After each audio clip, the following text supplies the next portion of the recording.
Kelly had always suspected something was off.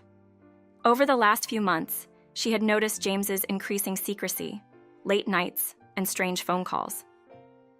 But it wasn't until Sandra started hinting about a getaway that things started to make sense.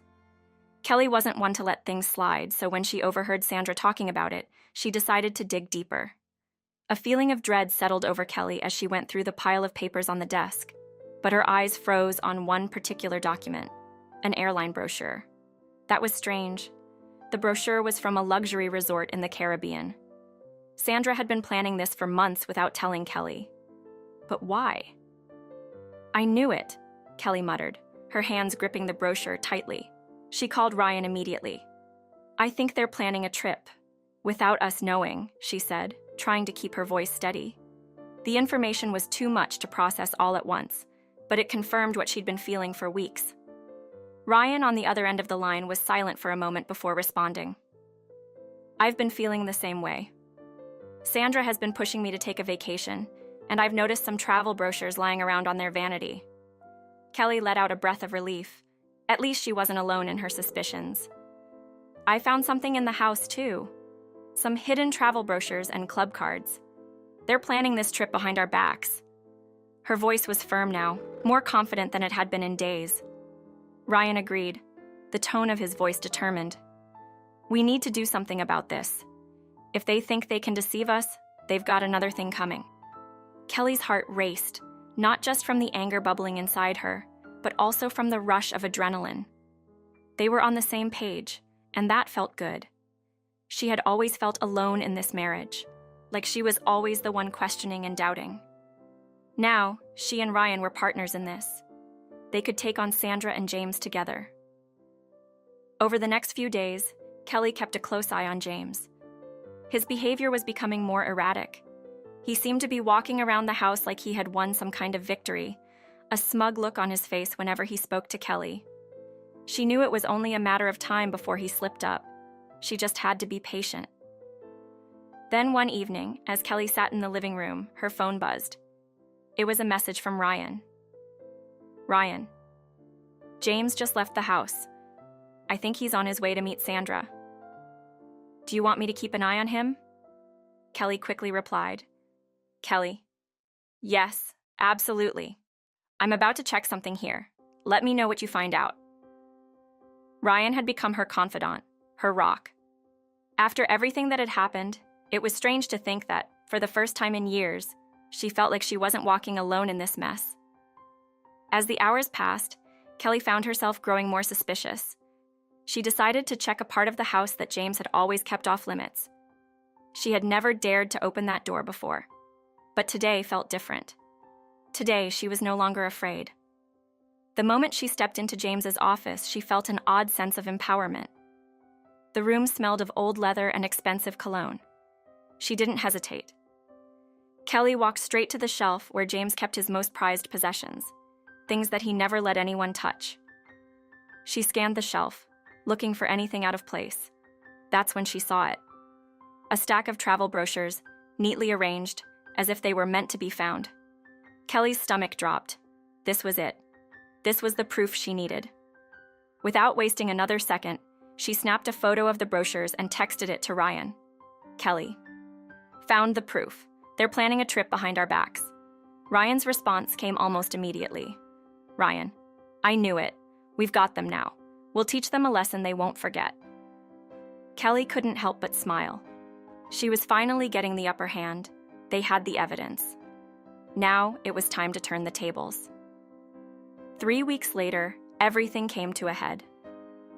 It was early morning when James left the house, his car pulling out of the driveway.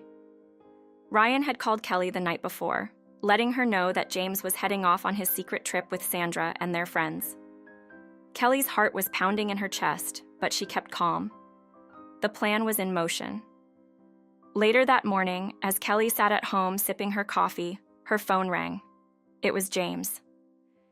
"Hey, babe," James's voice came through the phone, dripping with smugness. "I'm on my way to paradise. Thanks for paying for it all." He laughed, the sound full of arrogance. Kelly kept her cool. "What do you mean, thanks for paying for it all?" Oh, I'm sure you already know. I'm using your credit card to cover everything. Sandra and I and a few of our friends are going to have the time of our lives. James continued, as if this were a casual conversation. Kelly raised an eyebrow. Really? Because I'm pretty sure I still have my credit card right here with me. So which card are you talking about? There was a long silence on the other end of the line. Kelly smiled. She had him right where she wanted him. Wait, what? James stuttered. I took your card this morning. His voice faltered as he tried to figure out what was going on. Kelly's smirk grew. No, James, you didn't. You took an old gym membership card of mine by mistake. It's the same color as my debit card. Did you really not notice? James's shock was palpable. What? He repeated, disbelief flooding his voice. Kelly enjoyed the moment. Yeah, that's right. You've been bragging about using my debit card, but instead, you've been spending money on a gym card. How does that feel? Ryan, who had been listening in on speakerphone, couldn't contain his laughter. It was a perfect trap. James's grand plan was falling apart over something as simple as a mix-up with a gym card. It was almost poetic. James's voice was shaking now. What are you playing at? Kelly didn't hesitate. You thought you were getting away with it, didn't you? Sandra and you had this whole scheme planned, but now look where you are, alone, cold, and stranded. Ryan joined in, his tone dripping with amusement. You thought you could trick us, but we've been one step ahead of you all along. The tables have turned, James. For a moment, there was silence. James was trying to piece everything together, but it was too late. The damage was done. Kelly hung up the phone, a sense of satisfaction washing over her. But the game wasn't over yet. Later that day, Kelly received another call. This time, it was from James, but he wasn't bragging anymore. He was desperate. Please, Kelly, send us some money. We're freezing out here. The weather's terrible and we don't have enough to get back. I'll pay you back, I swear. Kelly played along. Really? I thought Ryan was helping you with this. Isn't he there with you? James's confusion was evident. What do you mean? Ryan's not here. Kelly's grin grew wider. Oh, I think you'll find out soon enough. Ryan and I have been working together. We've planned this just as much as you and Sandra have. She could hear the panic rising in James's voice. You... what? Yes, James. I'm glad you're finally starting to understand.